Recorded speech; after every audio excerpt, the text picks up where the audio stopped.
আজ আপনাদের নিয়ে যাব এমন এক ইতিহাসের সাক্ষী হতে, যেখানে দেশ বিদেশ মিলিয়ে বছরে প্রায় ৩০ লক্ষ মানুষ আসেন সেই ইতিহাসকে প্রত্যক্ষ করতে।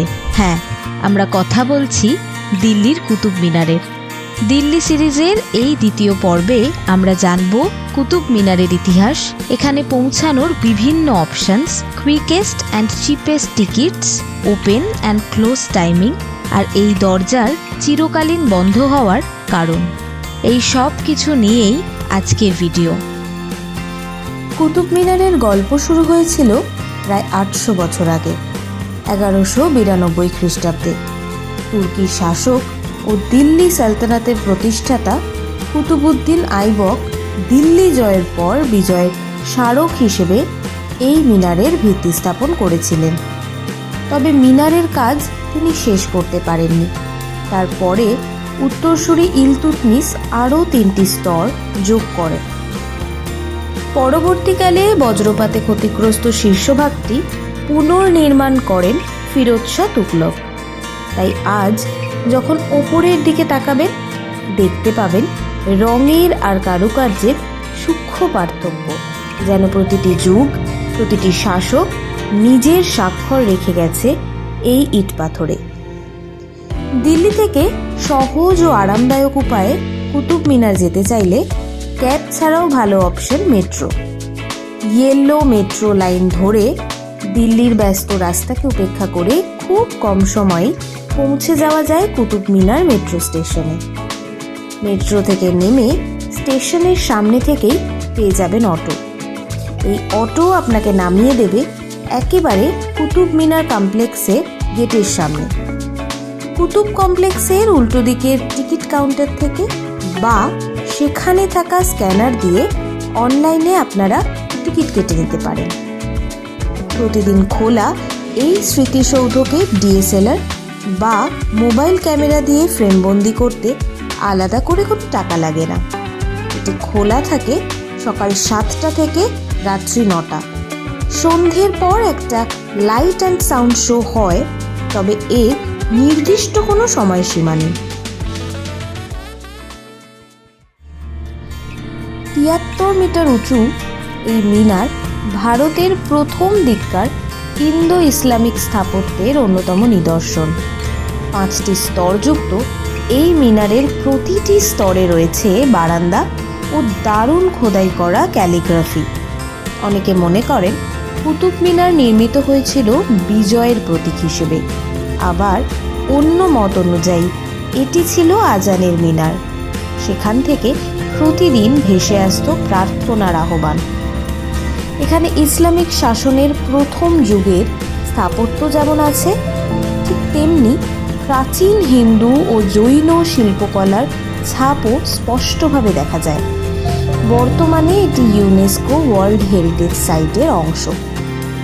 মিনারের ঠিক পাদদেশে অবস্থিত এই মসজিদটি ভারতের অন্যতম প্রাচীন মসজিদ হিসেবে বিখ্যাত। এই মসজিদটিও কুতুবউদ্দিন আইবক দ্বারা নির্মিত। প্রায় ১১৯৩ সাল থেকে শুরু করে ১১৯৯ সালে শেষ হয়েছিল এই মসজিদের কাজ। মসজিদটির নাম প্রথমে ছিল জামি মসজিদ, যার পরবর্তীকালে পরিবর্তন ঘটে নাম হয় কুওয়াত উল ইসলাম মসজিদ। কুতুব মিনারের এই দরজা দিয়ে উপরে ওঠা বন্ধ হওয়ার পেছনে রয়েছে 4 ডিসেম্বর 1981-এর একটা মর্মান্তিক দুর্ঘটনা। অন্যান্য দিনের মতো সেদিনও অনেক পর্যটক মিনারের ভেতরের সংকীর্ণ সিঁড়ি দিয়ে উপরে উঠছিলেন। হঠাৎ বিদ্যুৎ বিভ্রাটের কারণে অন্ধকার সিঁড়িতে আতঙ্ক ছড়িয়ে পড়ে এবং প্রায় ৪৫ জন পর্যটক পদপিষ্ট হয়ে মারা যান, যাদের মধ্যে বেশিরভাগই ছিল স্কুলের পড়ুয়ারা। নিরাপত্তার কথা মাথায় রেখে আর্কিওলজিক্যাল সার্ভে অফ ইন্ডিয়া সেদিন থেকেই এই দরজা সম্পূর্ণরূপে বন্ধ করার সিদ্ধান্ত নেয়।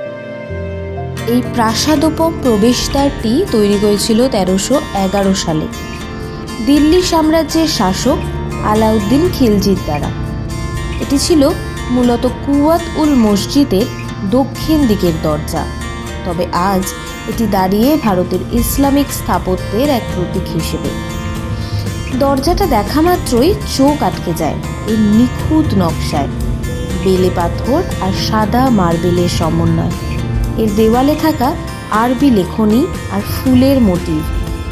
আর এই দরজার ওপরের গম্বুজটি, এটি ভারতের প্রথম ট্রু ডোম, অর্থাৎ একদম নিখুঁত গাণিতিক নির্ভুলতায় তৈরি ইসলামিক গম্বুজ।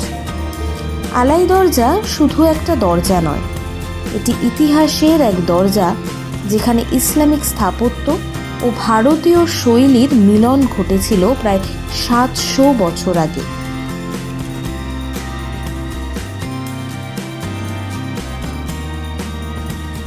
দিল্লি সাম্রাজ্যের ইতিহাসে অন্যতম শক্তিশালী ও দূরদর্শী শাসক ছিলেন আলাউদ্দিন খিলজি।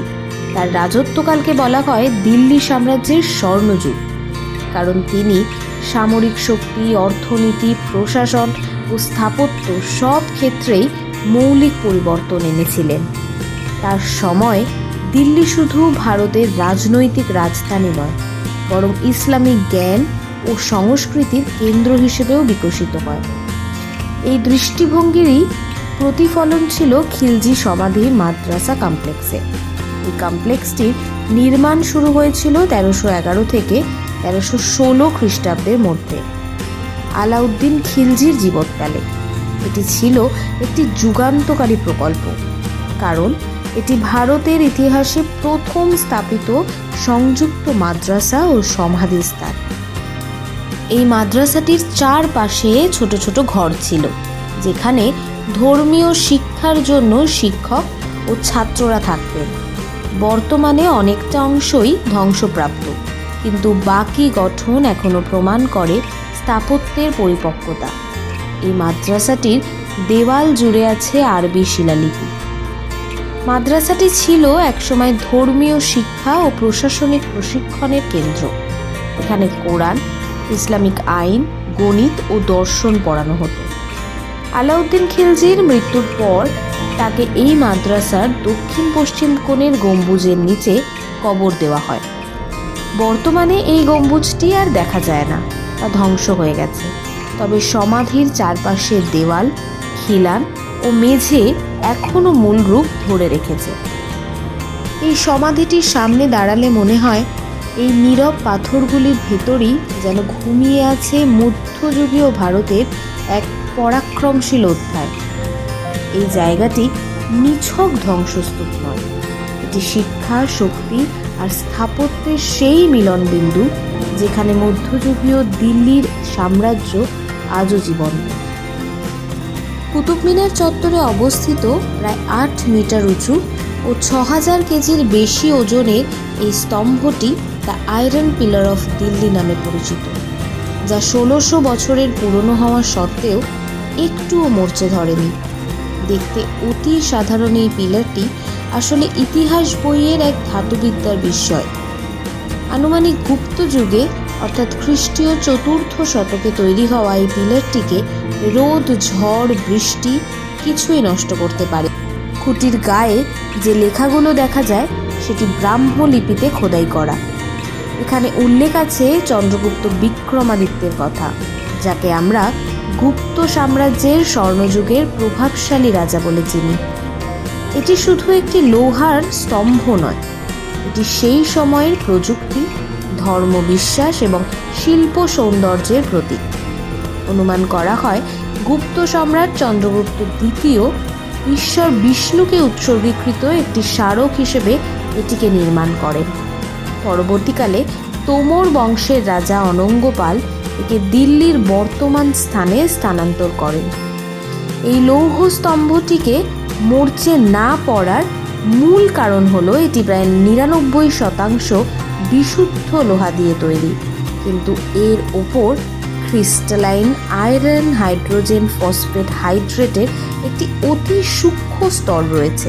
আগে মানুষ বিশ্বাস করত যে এই স্তম্ভটিকে 2 হাতে জড়িয়ে ধরে হাত মেলানো গেলে ইচ্ছে পূরণ হয়। তবে আজ এই ঐতিহাসিক স্তম্ভটিকে ছুঁয়ে দেখার কোনো অনুমতি নেই, কারণ ইতিহাসকে সংরক্ষিত রাখা প্রয়োজন।